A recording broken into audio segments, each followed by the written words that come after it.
It's a Ukrainian show on Pot TV. My name is Sasha Star, and today we have a guest, Jonathan Lockwood.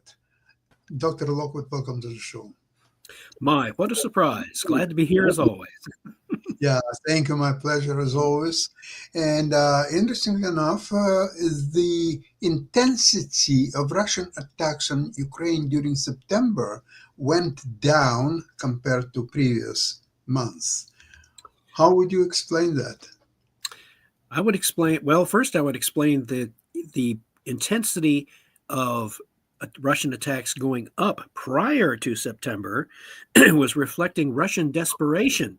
That reflected the degree of desperation, much as Nazi Germany's attacks on London increased after their main air offensive against Great Britain in the Battle of Britain had failed. So that did not decrease the ferocity. Instead, now you have a situation with the Russians where clearly it has become clear to most of the outside world, much to their surprise in many cases, that Ukraine is not only not folding, not only is it not being defeated, but it is continuing to inflict superior casualties on the Russians, is gaining greater political support from the nations of the West, including the United States, now very clearly. And it's very strange to note that President Trump's opinion and assessment appears to be echoing ours. If you look carefully at his statements, Lately, lately he's now swinging around, as you pointed out in a previous show, that President Trump loves a winner. He wants to back a winner. He doesn't want to back a loser. And now he's recognized that not only does the Russians have bad intent, but they're not even competent. They're losing. They are losers, and he wants to get behind the win. And the United States is making very good deals with Ukraine, exchanging technology, drone technology in particular. So now in September, the fact that the intensity of the Russian attacks has gone down, that can only mean, based on what we have seen earlier, that the Ukrainian attacks on Russian oil and Russian infrastructure and logistics striking deep, they are starting to have their effect. The Russians are losing capability to sustain an offensive on a significant scale. They are being forced. It is not because of any goodwill on their part. They still want to inflict damage on Ukraine, but they simply are not capable of doing it on the scale that they were earlier. So that is my assessment. It is a growing sign of weakness, and weakness is something that the Russians hate to show. no, they don't show weakness because the Munich airport, second biggest in Germany after Frankfurt, has been attacked by supposedly Russian drones. Okay, if they're not Russian drones, then whose? Is Germany attack itself? Germany doesn't have We just felt like beating ourselves up. We're feeling so guilty about World War II. We just decided to beat ourselves up some more. No. Or maybe Ukraine started to send their drones into Munich airport, which Russians probably will say, yeah, it could be Ukraine. How are you sure that it's Russian drones? It could be Ukrainian drones. It could be Israeli drones. It could be just about anything. It could be Australian drones, but it's not Russian drones. It's amusing if the consequences weren't so dire, because now Europe is waking up. They were starting to wake up before the United States woke up to the reality of the enemy that they are facing. And I would point out there in the Russian statement, when I had been doing my research on the Russian view of U.S. strategic doctrine during the 80s as well as the 90s, one of the assessments, military assessments that appeared in Russian military journals as well as in their general staff journals, Voyennaya Mysl, military thought, that was limited circulation within the Soviet Union. And yet, the West, we managed to get some copies of what they were saying. And one of their assessments is they asserted that only the threat of a powerful retaliatory blow will stop the imperialists. Now, that's a very significant statement coming as it does from the past, when you consider that, we've discussed previously, the Russians now, as they did back then, they tend to mirror image. They tend to project their own thinking onto the West, and assuming that the West, in many ways, sees the situation the same way they do. Now, when they said back then, only a threat of a powerful retaliatory blow will stop the imperialists, if we assume that they still have that same kind of attitude today, and they are still projecting their attitude onto us, we can logically extrapolate from that. And basically, from our part, only the threat of a powerful retaliatory blow, a nuclear retaliatory blow, will stop the Russians. So if President and the one leader capable of credibly making such a threat is President Trump, because he has the means, and all he really needs in help that he really needs in addition would be the commitment of European nations with nuclear forces of their own to join in, to pledge to join in on any massive retaliatory blow that the United States would decide to carry out or threaten the Russians with. So that would, in my view, in my assessment, credibly deter or convince the Russians, okay, it's time to stop this war. We have been threatened, but in a very credible way. And the United States and its allies are showing strength, not weakness. Because we must remember, in a situation like this, weakness is something that we in the West dare not show. Not at this point. I remember during the Cold War, there were a lot of instances where U.S. Airplanes were flying very close to Russian, the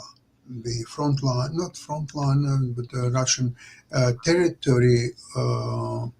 Sometimes even they would go through Russian territory, not for a long period of time, but Russians did the same thing to Americans, and it was almost like a balanced view to show strength of your Air Force and so on and on.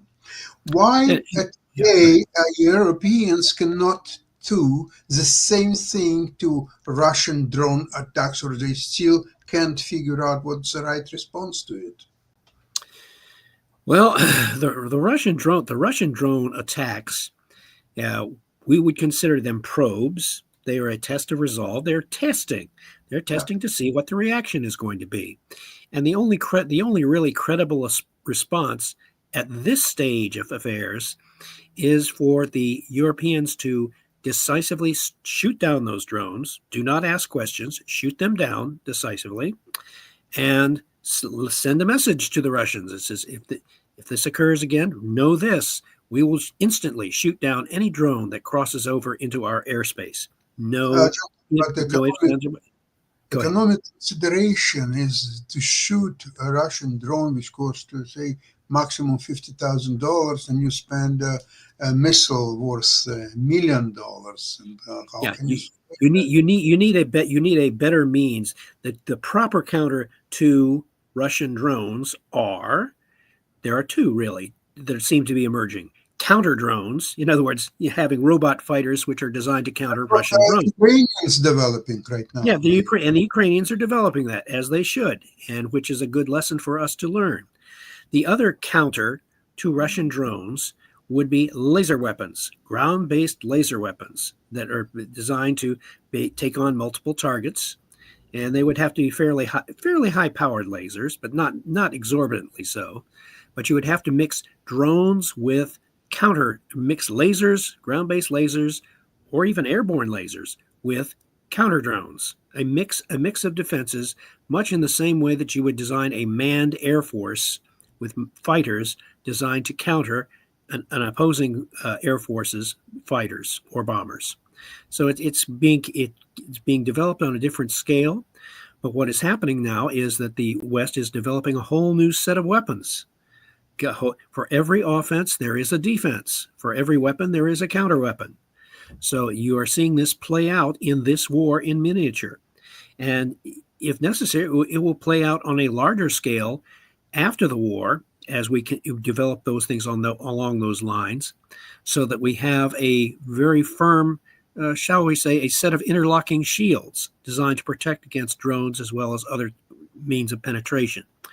So we are learning very valuable lessons in this war, not only for the immediate future, but also for development of our future militaries after the war to deter future aggression. So it's a fascinating dynamic. But right now, the Ukrainians are gaining the upper hand. The correlation of forces that I like to speak of, that the Soviets used to talk about, the correlation of forces is continuing to shift in favor of Ukraine and the West. The tempo of attacks, as you have mentioned previously, is slowing down. I project that given the intensity of Ukrainian attacks on Russian logistical infrastructure and supply and oil, that is going to cause a further deceleration in the Russian offensive. It is going to run out of steam. And what we must do is keep up this pressure and be prepared to say to the Russians, look, you are approaching the point of no return. You either stop your offensive or you will face very dire consequences. And if you threaten us with your nuclear arsenal, just remember, we can do the same. And we know that ours all work. Interestingly enough, I was thinking about this latest couple of days ago, the meeting of 800 top 2, 3, 4 stars generals and admirals with Hegseth and Trump. Now, how that, or whatever is arising out of that, could affect Ukraine? Well, how it could affect Ukraine is what I suspect is developing, is the developing of a statement, finally, of a new strategic doctrine, a new national military strategy. This is one of the items of unfinished business in the Trump administration. They need to generate a strategic doctrine, not for the sake of just making another speech, but they need to lay out the rules of the game, the structure, which will dictate military spending for the United States, what they will spend their funds on, and the general strategy that they will incorporate in order to achieve the political goals of the Trump administration, which, at least presumably, will benefit Ukraine and the West to one extent or another, but with their primary emphasis on the United States. Now, that would fit into, for example, the strategy that I have recommended in the Russian view of U.S. strategy, which is that the United States ought to be the world's geopolitical balancer, in much the same way that Great Britain was the geopolitical balancer vis-a-vis the continent of Europe during the 18th and 19th centuries. Great Britain's objective was merely to use its military power in forming alliances to ensure that no hostile foreign power could gain dominance over the European continent. That's how it played out, really, in the era of the Napoleonic Wars, as well as thereafter. And the benefit of that, at least for the short term for Great Britain, was that during the 19th century, there was no general European war, no large-scale European war for most of the 19th century. And then, of course, it all came to a head in the First World War, and we all know what happened there. But in any case, being the geopolitical balancer, it requires the United States not only to stay ahead of the game technologically, but it also requires them to be much more astute in how they form alliances and whom they support.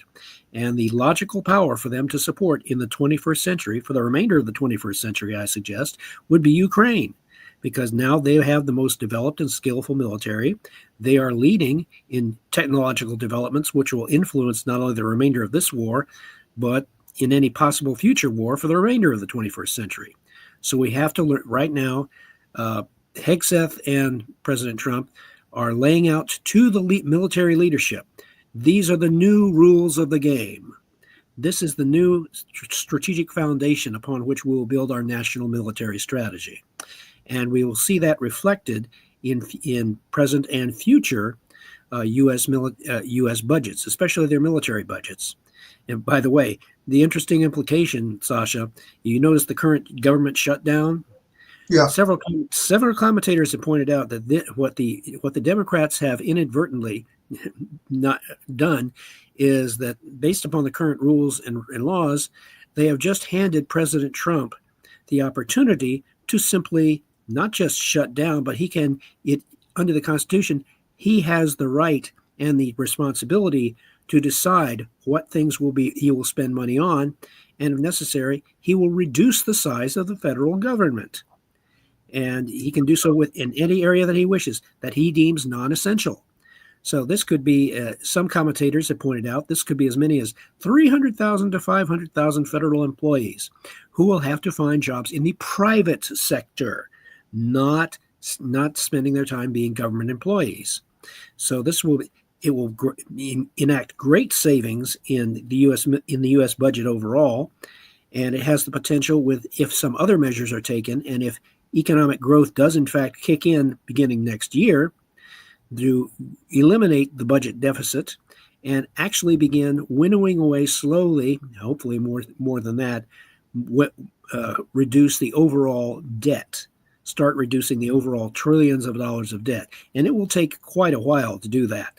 But if we get on the right trend by greatly reducing the size of the federal government and prioritizing appropriately, keeping taxes lower, stimulating economic growth, removing regulations, and all of these other lovely little things that, if taken together, have the potential, and we should pray that it works. You don't pray for this sort of thing to fail. You pray that it works, that the United States can start eliminating its large budget deficit, its large overall debt, and lay the foundation for a much stronger U.S. economy and, by extension, a global economy. So there are reasons for optimism in the current situation. But in the meantime, we have to not lose sight of the immediate goal, which is the defeat of Russia. They must be defeated. There are no compromises in this. We cannot persuade them by diplomatic means to stop the war. They have to be beaten decisively on the battlefield before they will see the light, and at the very least, declare victory and go home. So that is what we are shooting for right now. But the factors are all moving in the right direction. And you notice they are increasing their attacks in Crimea, reducing the air defenses, laying the groundwork for a successful Ukrainian counteroffensive into the Crimea. Retake the Crimea. That will be a very clear signal to the Russians that this war, this round, you have lost. Well, there is a very popular opinion, at least from many Ukrainian and European commentators, that nothing will come to even close to finish this war as a bombardment of Moscow. That will stop the war. So you don't need this oil refineries and fight here and there, because Russians don't care about this refinement. So they say, okay, we have enough money. Even if you take over half of this oil refineries, we still have enough money to fight for another 15 years. So bombardment of Moscow decisively, when people start hiding in metro subway stations, like in Kyiv. Which, after all, those were designed to withstand the nuclear attack. Exactly. So they will withstand, but when people have to stay, like in Kyiv, some people staying for more than 3 years, they leave now right into the subway stations, and with families and kids and so on. Now, about coming back to U.S., I'm missing something, because Trump mentioned already more than once that the fees of collected from these tariffs are already $17 trillion. We need to see. I would hesitate to pass judgment on that until we actually see how it plays out. Yeah. We have to see how it plays out in the coming months.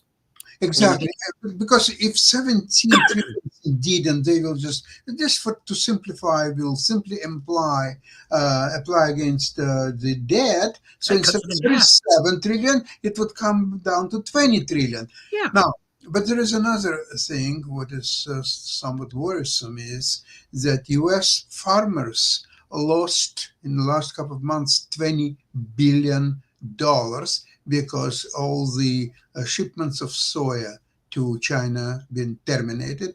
China takes it from Canada, Brazil, Argentina. So, to add insult to injury, Trump made a deal with Argentina that they will provide Argentina exactly with $20 billion. So the farmers they just went berserk, and they're saying, so now our $20 billion that we lost and we hope that we would be compensated, you're giving to Argentina, our fiercest competitor. How does it work? Jonathan, any comments? Well, since President Trump seemed to have been following President Millei's example Yes. in cutting the federal bureaucracy and in slashing this, in many ways, Milei set an example for the United States to follow. And this might be a way of President Trump convincing President Milei, yes, you have done well. Let us cooperate and see where we can develop a better deal in the future, which would help Argentina recover economically and in such a way make a deal, a rather complex deal, one that's going to take time to develop over the next year or so. But I think the results of that will, and also keep in mind that soybeans, okay, that can be a useful crop, but U.S. agriculture is flexible enough to pivot to different kinds of crops. So that and I would suggest for one thing, right now the United States uses about 40% of its corn crop to produce ethanol. Which, what do we do with that ethanol? What are we doing with that ethanol right now? We are putting it into our gas tanks. Yeah. And why were we doing this?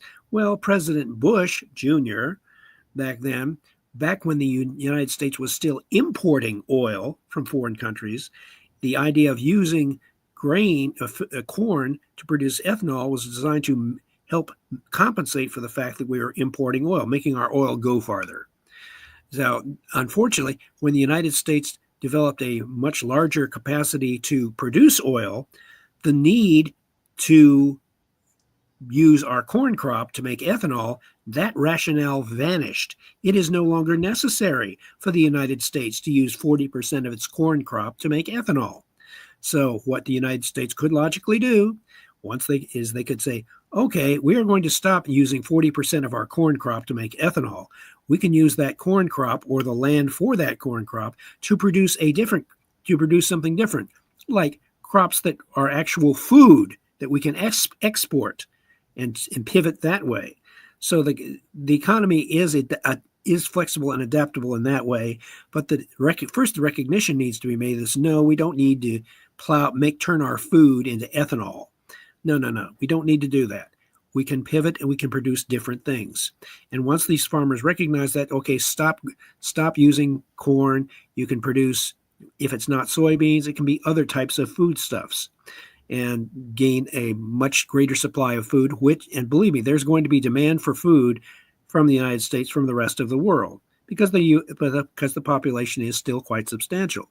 Remember that during the Second World War, the United States, when it went to full war production, total war production in all sectors, the United States during the Second World War produced enough food to feed half of the world's population at that time. Now, mind you, it was about, roughly about getting close to 3 billion at that time. But even so, they were able to feed half the world, and the United States was able to do unbelievable things with that amount of food. Now, the United States still could provide a substantial amount of food and still grow quite a bit, but it needs to do as it has done with the rest of its economy. They have to restructure. They have to be flexible. They have to learn to meet new demands. And so in that case, there is great potential out there for very profitable and productive food production. But we have to learn to stop spending our efforts on things that are outmoded, that no longer apply to the current situation. Well, Jonathan, I wish somebody would explain that to many U.S. farmers who lost $20 billion. Maybe they will feel better. Although if they if they have no Yeah. means to sustain themselves, and if they Yeah. where to get the food tomorrow or even today, it's a different story. But Yeah. well, it will resolve itself Well, sometimes. keep in mind also that during the Great Depression, the United States government did some very foolish things, such as we were producing a lot of food, but they destroyed, the United States government decided to destroy a lot of food crops. Why? Because they wanted to reduce the supply so that the price of food would go up to support the farmers. Unfortunately, there were a lot of people on starvation diets or near starvation diets that could have benefited from all that food rather than destroy it and then have it go to waste. But Instead, what U.S. Government should try is to destroy Argentinian, Brazilian, and Canadian crops of soya, and then business will be back as usual. yeah, I'm not sure that would play out very well with those countries. But in any case, but Sasha, I think we can see that there are always alternatives. There are always better choices that can be made. It just requires that the political leadership be flexible enough and open-minded enough to listen to alternative solutions and say, "Hey, look, have you considered this?" And so that is what we have. That is what it is our duty as citizens to inform and let our leadership know. That's why we have a free country. We have the capacity to let our leadership know of potential solutions that are better than what they are currently doing. Jonathan, your suggestion that U.S. Should try to be like England a century ago, the world Balancer, not the policeman. not policeman, but No, balance. Okay, balancer. but I see at the time of England being a world balancer, there was only one balancer, and it was England. Today, there are quite a few potential balancers, China and Russia and whoever else would like to be one. I'm not so sure if there is anyone. Maybe North Korea. Yeah, okay, I forgot about very important balancer. So, do you think is it still viable proposition for It, U.S.? it can be, provided that the following things occur. Remember that Great Britain's claim, or Great Britain's means for being the geopolitical balancer, was its naval superiority. It was the only power that realistically could project military force anywhere in the world at that time. It dominated the world's oceans. In the present era, the United States, up until very recently, is recognized. The U.S. Navy, one commentator pointed out, was more power. The U.S. Navy was more powerful than all of the other navies of the world combined. So, and that was the basis. The reason we have all this free trade is because there is no naval power that can act as a pirate and threaten global commerce, so long as the U.S. Navy dominates the world's oceans. Now, as you pointed out, China is attempting to disrupt that balance with, at the minimum, a credible sea denial capability, capable of disrupting U.S. military naval control in selected areas if need be. But in order to continue to ensure global stability, the United States must, as a geopolitical balancer, must not only have global naval superiority, but it must also be able to defend its territory in space. It must be able to control Earth orbital space and prevent such foreign powers as Russia or China from using their counterspace capabilities to disrupt U.S. control of space. So that imposes a double responsibility. Sea superiority and space superiority would be the bases on which the United States would base a geopolitical balancer strategy. So the requirements are different, sea and space, but they are attainable, but they must be articulated clearly by the U.S. Defense Secretary, and they must be followed strictly and effectively by the U.S. Congress in order to make sure that money is spent appropriately in the correct areas. And that requires vigilance and attention to detail and proper use of our intelligence community to assess what our enemies are likely to do. This can be done, but it just takes the will to do it and the care and the discipline to do it. we can't be sloppy about it. We really can't afford it in this era. Well, Congress has now enough time during Yes. to shut down, and they can recharge their batteries, and they can think about what other useful things they can do for U.S. People, the taxpayers specifically. And how long do you think this shutdown will last? Now Sasha, that's a fascinating question. We could practically have an office pool or a little competition. You know, it says, okay, let's have a contest out there. How long do you think the shutdown will last? 35 days, which is the longest thus far in the recent era. 70 days, up to 180 days. Oh, okay. And who would win I would hesitate to. I think that the shutdown will last as long as it takes the current administration to effect major reductions in the federal workforce. They just let them all play out. When you have reduced it by several 100,000 and you achieve the savings from there, and once we have articulated a new strategy, then the Congress would be able probably to effect a new to reopen a greatly reduced federal government and be able to sustain that. And then, of course, the Democrats will try certainly to regain control of at least the House of Representatives in the 2026 midterms. Are you so sure that there will be election in next year, midterm? Yeah, there'll be but I'm pretty sure there will be an election. There will be a midterm election in 2026.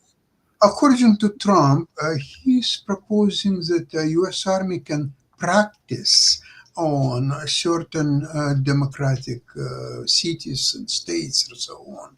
And that practice would be quite amusing. I'm not suggesting that generals are amused by this perspective. And in fact, it may even conflict with the Constitution, where army cannot... the provision called posse comitatus. That which prescribes against the use of the U.S. military in ways that are beyond its described scope. Now that will be a matter for the courts to determine, as well as Congress. And I suspect that President Trump will not go beyond using the military to support, or the National Guard to support, enforcing law and order on those Democrat-run cities that are the most problematic in terms of the violence within their cities. He will use those to set an example to the rest of the cities that says, look, clean up your act so that we don't have to clean it up for you. We are not going to be in the business of cleaning up your cities for you. Take responsibility, enforce the law, support the police forces, clean things up, and things will go well. Otherwise, we do not want to have to do this. But if you continue to act irresponsibly and not do right by your citizens of your cities, then we will be forced to act. So, at that point, again, it becomes another fascinating exercise in how stubborn do the Democrats want to be? Not just not all the Democrats in the Democrat Party. I'm talking about the extreme left wing of the Democratic Party, which appears to be calling the shots for the Democratic Party as a whole. And that is unfortunate for the Democratic Party, because their policies are likely to get them defeated in the midterms if they keep this up. If there will be midterms, we'll see. I say there will be midterms, and if there are in fact midterms, the party that is going to suffer most heavily in those midterms will be the Democratic Party if they continue on their current course. But yet we will see further indications of this as the months play out. So right now, it's just a fascinating set of developments. Yeah, absolutely. We'll follow that. Jonathan, thank you very much for today's program, and have a great weekend. You do the same. Listeners, and we'll see you Tuesday, same place, same time. Right? God bless America. Okay. God bless Ukraine and Canada and province of Ontario as well. Throw in a few extras there while you're at it. Bye-bye.